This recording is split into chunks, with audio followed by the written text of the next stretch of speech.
السلام علیکم ناظرین۔ ایک بادشاہ جس کے پاس سونے کے بے شمار خزانے تھے مگر اس کی لالچ کبھی ختم نہیں ہوتی تھی۔ وہ چاہتا تھا کہ دنیا کی ہر قیمتی چیز صرف اس کے پاس ہو، لیکن پھر ایک دن اس کے ساتھ ایسا خوفناک واقعہ پیش آیا جس نے اس کی پوری زندگی بدل دی۔ بہت پرانے زمانے کی بات ہے، ایک بڑی سلطنت پر سلمان نام کا بادشاہ حکومت کرتا تھا۔ وہ بے حد امیر تھا۔ اس کے محل سونے سے سجے ہوئے تھے، خزانے ہیرے اور جواہرات سے بھرے ہوئے تھے، لیکن اتنی دولت ہونے کے باوجود اس کے دل میں سکون نہیں تھا۔ وہ ہمیشہ مزید سونا جمع کرنے کے بارے میں سوچتا رہتا۔ اگر کسی غریب کے پاس بھی تھوڑا سا سونا ہو تو وہ بادشاہ اسے بھی اپنے خزانے میں شامل کر لیتا۔ لوگ اس سے ڈرتے تھے کیونکہ وہ دولت کے لیے کسی پر رحم نہیں کرتا تھا۔ ایک دن دربار میں ایک بوڑھا درویش آیا۔ اس کے ہاتھ میں ایک لکڑی تھی، وہ چہرے پر عجیب سکون تھا۔ درویش نے بادشاہ کو دیکھا اور بولا، بادشاہ سلامت، اتنا سونا جمع کر کے بھی آپ خوش کیوں نہیں ہیں؟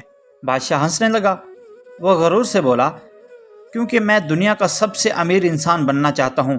درویش خاموشی سے مسکرایا، پھر اس نے کہا، اگر آپ چاہیں تو میں آپ کو ایسا راز بتا سکتا ہوں جس کے بعد آپ جو چیز چھوئیں گے وہ سونا بن جائے گی۔ یہ سنتے ہی بادشاہ کی آنکھوں میں چمک آ گئی۔ وہ فوراً بولا، مجھے یہ طاقت چاہیے۔ درویش نے سنجیدگی سے کہا، سوچ لیں بادشاہ سلامت، ہر خواہش انسان کو خوشی نہیں دیتی۔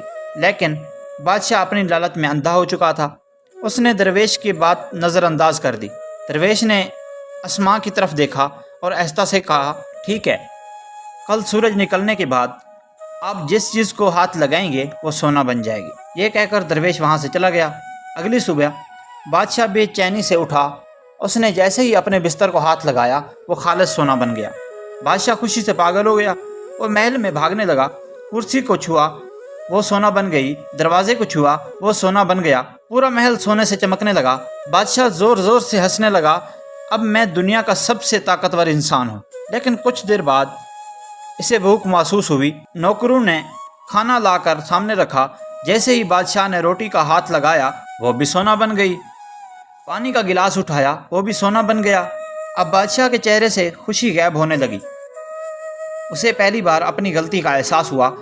تبھی اس کی چھوٹی بیٹی بھاگتی ہوئی اس کے پاس آئی۔ ابو جان! بادشاہ گھبرا گیا۔ وہ چیخا، نہیں، میرے قریب مت آؤ۔ لیکن بہت دیر ہو چکی تھی۔ بیٹی نے جیسے ہی بادشاہ کا ہاتھ پکڑا وہ بھی سونے کا مجسمہ بن گئی۔ یہ منظر دیکھ کر بادشاہ کے ہاتھ کانپنے لگے۔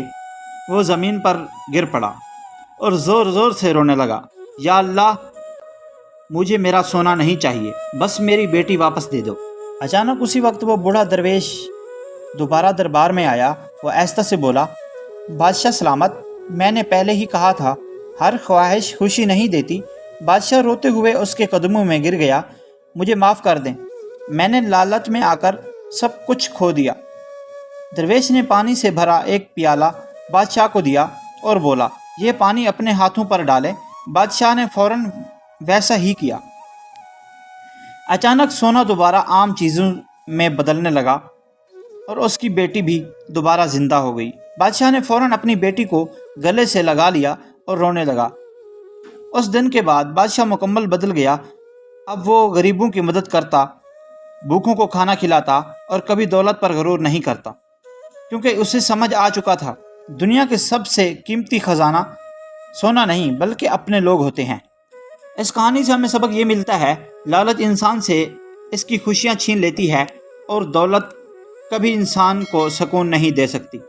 اصل دولت محبت، خاندان اور انسانیت ہے۔